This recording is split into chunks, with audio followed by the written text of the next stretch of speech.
እግዚአብሔር በእኛ ልክ ከሰራ እንዴት ያለ አምላክ ሊሆን ይችላል? በእውነቱ ማለት እግዚአብሔር በሰው ልክ ቀዶ ሊሰፋ ነው እንደ ልብስ። የሰይጣን አንዱ ማስፈራሪያው ምን እንደሆነ ታውቃላችሁ? ለክፉ ሰዎች ከፍታ መጨመር ነው። ከፍታ እየገደሉ ሹመት ይጨምርላቸዋል፣ እያጠፉ ሀብት ይጨምርላቸዋል። ሰው ሳይመለስ ንስሐ ሳይገባ በእግዚአብሔር ሳያምን ከፍታው ከጨመረ ውድቀቱ ተቃርቧል ማለት ነው። እግዚአብሔር እንዲሁ ከዚህ ሁሉ ነገር እንትና ልቅም አድርጎ እንዲሁ ጨርሶ አገር ሰላም ብትሆንበት እግዚአብሔር ቅዱስ ጊዮርጊስን ይወደዋል አይወደውም? ይወደዋል። ከወደደው ቢያንስ የዕለት ራት ካለበት ቤት እንዲታሰር እንዴት አያደርግም? እግዚአብሔር የእያንዳንዳችን የሃይማኖት ጥጥቅ የሚላለው እንዲህ ያለ ችግር ሲገጥም እግዚአብሔር በግን ቀበሮ እንዳይበላት ይጠብቃል እንጂ እግዚአብሔር ቀበሮን በማጥፋት ጊዜ አያባክንም። እግዚአብሔር ክፉ ሰዎችን እንዲያጠፋ አንለምነውም። ቢቻል ልብ እንዲሰጣቸው እንለምነዋለን። ሰዎች ተጋቡ፣ 3 ልጆች ወለዱ። አንደኛው ልጅ አንካሳ ነው። አንደኛው ልጅ 2 አይኑ አያይም። አንደኛው ልጅ ደግሞ 2 እግሩ ሽባ ነው እንበል።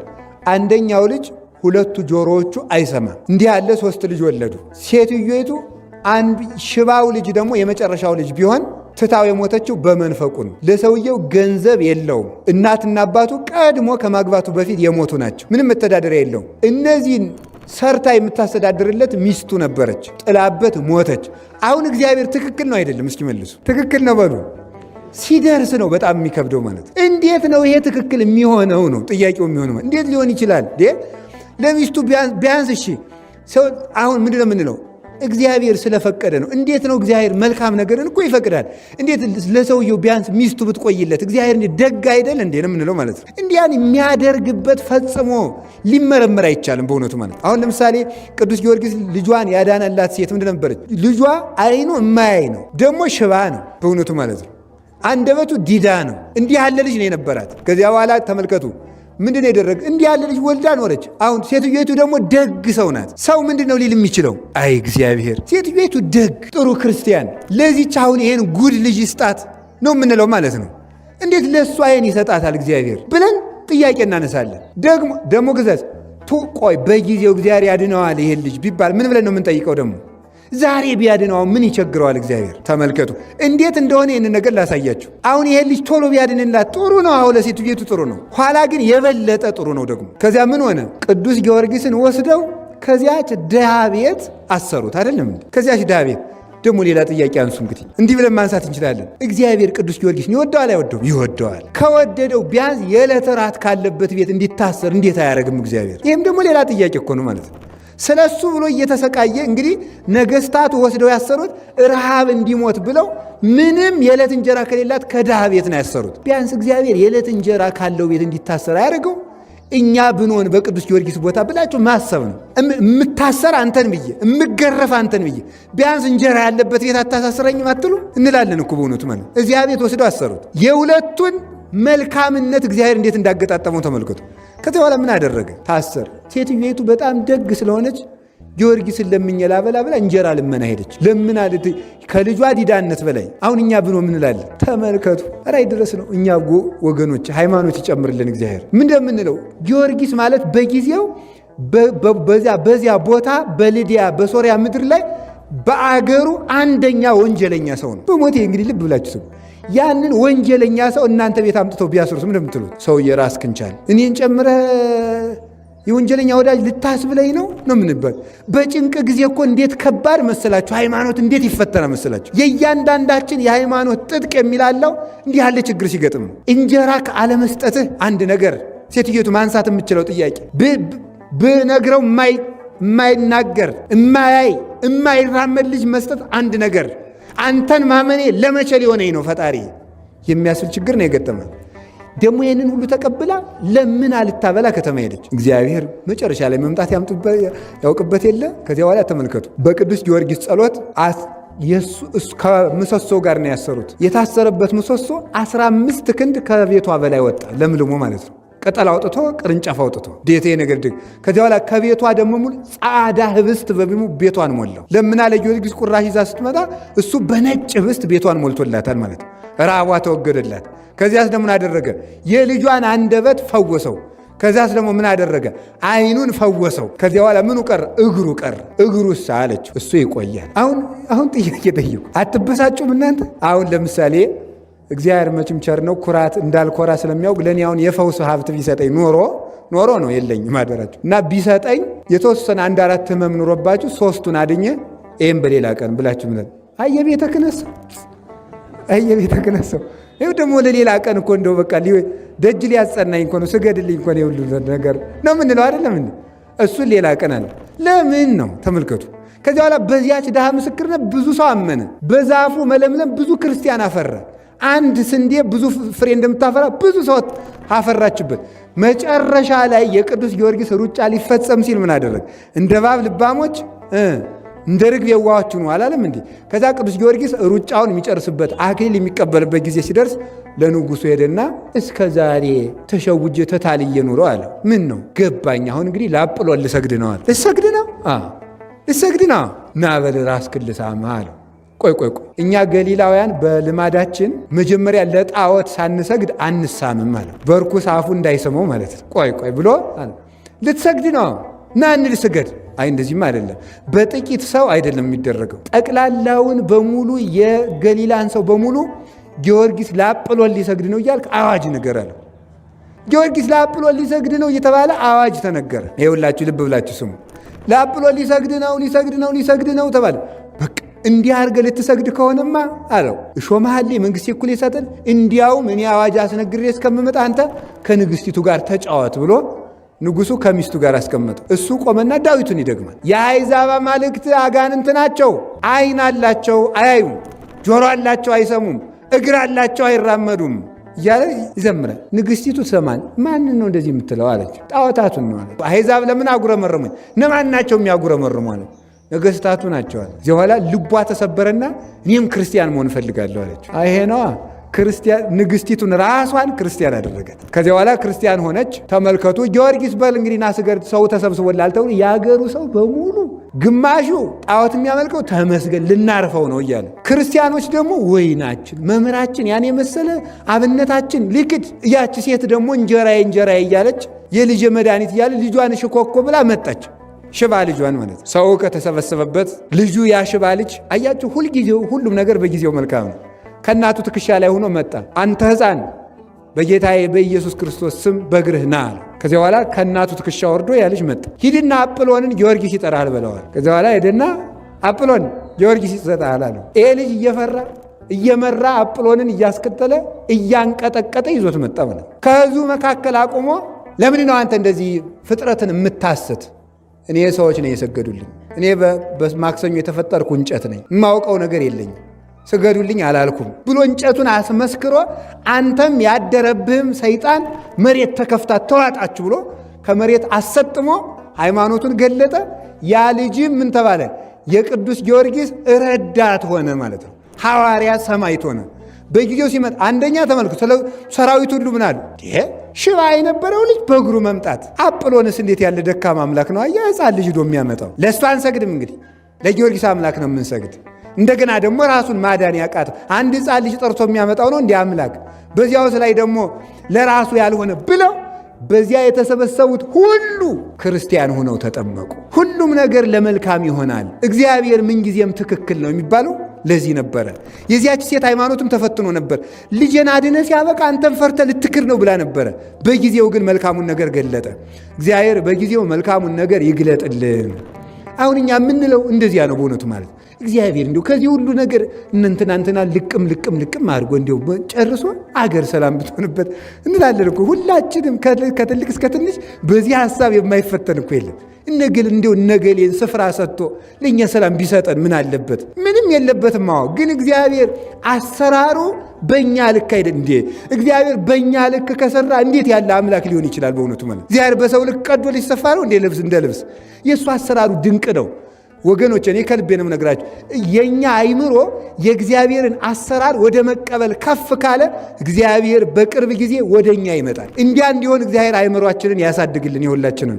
ስለዚህ እግዚአብሔርን አሰራር በአንተ ታምኛለሁና ጠብቀኝ ያለው እሱን ነው ማለት። በእግዚአብሔር መታመን ማለት ክፉውን ነገርም መልካሙን ነገርን እግዚአብሔር ስለ መልካም ነገር ብሎ ያመጣዋል ማለት ነው እንጂ እግዚአብሔር ሁልጊዜ ክፉ ሰዎች እንዳይነሱ ያደርጋል፣ አጋንንት እንዳይነሱ ያደርጋል፣ ክፉን ሰዎች እንዳይነግሱ ያደርጋል ማለት አይደለም። እግዚአብሔር በግን ቀበሮ እንዳይበላት ይጠብቃል እንጂ እግዚአብሔር ቀበሮን በማጥፋት ጊዜ አያባክንም። ማወቅ ያለባችሁ እንደዚህ ነው። አይደለም ነው ንገሩኝ እንጂ እግዚአብሔር ቀበሮን ቢያጠፋ ነው ትክክል። ቀበሮ እያለ በግ ውላ እንድትገባ ቢያደርግ ነው። ቀበሮ እያለ ባንበላ ምንደቅ ይሄማ የፈሪ ነው ገር ነው። ቀበሮ እያለ እንዳይበላ። ስለዚህ ሐዋርያትም እንዳላችሁ ሰምታችኋል። ምንድን ያላችሁ? እንደ በጎች በተኩላዎች መካከል እልካችኋለሁ አለ። ተኩላዎችን አጠፋላችኋለሁ አይደለም ያላቸው፣ እንደ በጎች በተኩላ መካከል ልክ። ስለዚህ ቃውን ሲተረጉ ምን አሉ? ተኩላ አለ ብሎ በግን ከቤት እንደማያውሉት ማለት ነው። አላውያን ነገስታት፣ አላውያን መኳንንት አሉ ብዬ እናንተን ለስብከት ሳልካችሁ አልቀርም፣ እልካችኋለሁ እንጂ ግን መከራውን ድል ትነሱታላችሁ። እግዚአብሔር ክፉ ሰዎችን እንዲያጠፋ አንለምነውም። ቢቻል ልብ እንዲሰጣቸው እንለምነዋለን። ሁለተኛ ደግሞ ክፋታቸው እኛን ምንም ማድረግ የማይችል እንዲሆን እግዚአብሔር እንዲያደርገው እንለምነዋል። ደግሞ ያን ያደርጋል። እመኑ በሙሉ ልባቸው። እውነቴን ነው የምነግራችሁ። ክፉ ሰዎች በመኖራቸው አትፍሩ፣ አትጨነቁ። ሰው እኮ አንዳንድ ጊዜ ሁሉም ቢናገሩት ወድባል ሰው አሁን ሰሞኑን ብዙ ሰው ሲፈራ አልነበር? ምን ጎበዝ ልናልቅ ነው መሰል፣ ችግር ሊመጣ ነው፣ እነገሌ እንዲሆኑ እኔ አልናገርም። እሱንማ እናንተ ታውቁታላችሁ ማለት ነው። ግን አትፍሩ። ክፉ ሰው ለምን አንድ ሺህ ሆኖ አይፈለፈልም? እግዚአብሔር ነው። አቤቱ ባንተ ጥላ ተጠግተን በጠላቶቻችን መካከል በሰላም እንኖራለን። እንዲያውም እግዚአብሔር ጠላት እያለ ክፉ ሰዎች እያሉ ማኖሩ ድንቅ እንዲሰኝ ነው ክፉ ሰዎችን ዕድሜ የሚሰጣቸው። ተንኮላቸው ጫፍ እስከሚደርስ ድረስ ዝም እንደሚላቸው ማወቅ አለባቸው። እግዚአብሔር ደግሞ መጨረሻ ላይ እንደሚመጣ ማወቅ አለባቸው። አንዳንድ ጊዜ ሰይጣን ምንድነው መሰላችሁ? የሰይጣን አንዱ ማስፈራሪያው ምን እንደሆነ ታውቃላችሁ? ለክፉ ሰዎች ከፍታ መጨመር ነው። ከፍታ እየገደሉ ሹመት ይጨምርላቸዋል፣ እያጠፉ ሀብት ይጨምርላቸዋል፣ እየገደሉ ተከታይ ያፈራላቸዋል። ከዚያ ምን እንላለን? ጎበዝ ልናልቅ ነው፣ እነገሌ እኮ እንዲሆኑ፣ አሁን ደግሞ ጭራሽ እንዲሆኑ ማለት እንጀምራለን ማለት ነው። ግን ልብ ብላችሁ ስሙ። ክፉ ሰዎች ሳይመለሱ ከፍታቸው ከጨመረ እርግጠኛ ሁኜ በአምላኬ ስም የምናገረው ጥፋታቸው መቃረቡን ነው የሚያመለክተው። ሰው ሳይመለስ ንስሐ ሳይገባ በእግዚአብሔር ሳያምን ከፍታው ከጨመረ ውድቀቱ ተቃርቧል ማለት ነው። በእግዚአብሔር የሚያምን ሰው ከፍታው ሲጨምር ደግሞ እሱ ድህነት ይዞ ሊመጣ ነው ማለት ነው። ይህ እርግጠኛ መሆን አለባችሁ። እንግዲህ ብዙ ጊዜ እንደነገርኳችሁ አንድ ሰው ከቅርብ ቦታ ሲወድቅ ነው ከሩቅ ቦታ ሲወድቅ ነው ስብራቱ የሚጨምረው። ሰው ከ5 ሜትር አልጋ ላይ ከሚወድቅና ከ50 ሜትር ከሚወድቅ በጣም ስብራቱ የሚጨምረው። በጣም ተንቆጫቅጮ ትቢያ የሚሆነው በጣም ከፍ ብሎ ሲወድቅ ነው። ወኮ እንዲህ ያለው ምን ይለዋል መሰላችሁ መጽሐፍ? አወዳደቁ የከፋ ይባላል ነው። ከከፍታ የወደቀ በጣም አስቸጋሪ ነው። ከፍ ብሎ የወደቀ ሰው አይጠገንም እያልኳችሁ፣ ሰባራው ማይጠገን ላይጠገን የሚሰበር ሰው ነው የሚሆነው። ስለዚህ በክፉ ሰዎች መጨመር፣ በክፋት መብዛት አትሸበሩ። እግዚአብሔርን በአንተ ታምኛለሁና ጠብቀኝ ያለው ቅዱስ ዳዊት ከዚህ የተነሳ ነው። ስለዚህ እግዚአብሔር ክፉዎችን ስላላጠፋ እየጠበቀን አይደለም እንዳይመስላችሁ። እግዚአብሔር የሃይማኖት ብርታት ይጨምርልን። እንደዚህ ብሎ ማሰብ እንዲህ ብለን ስናስብ እግዚአብሔር ደግሞ ይላል። እግዚአብሔር ይውላችሁ ሲጠረጥሩት አይወድም። እግዚአብሔር በምድር ላይ የሚጠላው ነገር ቢኖር ሲጠረጥሩት ነው። እንኳን እግዚአብሔር ሰው ሲጠረጥሩት ይወዳል። እስኪ ነገሩኝ። ለምሳሌ እኮ ሰው ዝም ብድግ ብላችሁ እዚህ ላይ የተቀመጠውን ዕቃ ማን የወሰደው ካላችሁ ምን ማለት ነው? ማንን ለመጠርጠር ነው ብሎ ሰው ይናደዳል ማለት ነው። ይሄ ምንድነው? እግዚአብሔር መስለን ስለተፈጠር ሲያምኑን ነው እንጂ ሲጠረጥሩን አንወድም ሁላችንም። እግዚአብሔር ታማኝ ስለሆነ ሲያምኑት ደስ ይለዋል። ግን እንዲህ አረግ እግዚአብሔር ጥሎናል መሰል፣ እግዚአብሔር ረድኤቱን አርቋል መሰል፣ ልንጠፋ ነው መሰል ሲሉት ግን እግዚአብሔር አይወድም በእውነቱ ማለት ነው። በእግዚአብሔር መታመን ማለት እሱ ነው። እንደሚችል በፍጹም ማመን አለብን። እንደገና ደግሞ ያደረጋቸውን ታምራት፣ ያደረጋቸውን የቅዱሳን ታሪኮች፣ ሕግጋቱን፣ ትእዛዛትን ሁሉ እውነት በእውነት ብሎ ማድረግ፣ ሳይጠራጠር ሕጉን ማድረግ ዋጋ ያሰጣል ማለት ነው። ይህን የተናገረ እግዚአብሔርን አንተ ጌታዬ ነህ እለዋለሁ። እግዚአብሔርን አንተ ምን እለዋለሁ? ጌታዬ ነህ እለዋለሁ። ይሄ ስለ ኢየሱስ ክርስቶስ የሐዲስ ኪዳን ትንቢት የተነገረ ነው። ጌታዬ ነህ እልሃለሁ ያለው ለምንድን ነው? ቅዱስ ዳዊት ተመልከቱ። እግዚአብሔርን አንተ ጌታዬ ነህ እለዋለሁ ማን ሊለው ኖሯል? እግዚአብሔርን። ይሄ ስለ ክርስቶስ የተነገረ ነው። እግዚአብሔር ሰው ከመሆኑ አስቀድሞ ጌታ ቢባል ድንቅ አይደለም? ክርስቶስን ግን ጌታዬ ነህ እለዋለሁ ያለ ለምንድን ነው ስትሉ፣ በክርስቶስ ላይ የደረሱት ነገሮች ሁሉ ክርስቶስ አምላክ ያልሆነ የሚያስመስሉ ናቸው። ምሳሌ ክርስቶስ ርቦታል አይደል? ስለዚህ ምን የሚል ጥያቄ ሊነሳ ይችላል? አምላክ ይራባል ወይ? ክርስቶስ አንቀላፍቷል። አምላክ ያንቀላፋል ወይ? ክርስቶስ ይሄ ምንድን ነው ብሎ ጠይቋል። አምላክ አያውቅም ወይ ተብሎ ይጠየቃል ማለት ነው። ደክሟል። አምላክ ይደክማል ወይ? አምላክ ይታሰራል ወይ? አምላክ ይበላል ይጠጣል ወይ? አምላክ ደም ይፈሰዋል ወይ? አምላክ ይሞታል ወይ? አምላክ ይያዛል ወይ? አምላክ ይቀበራል ወይ?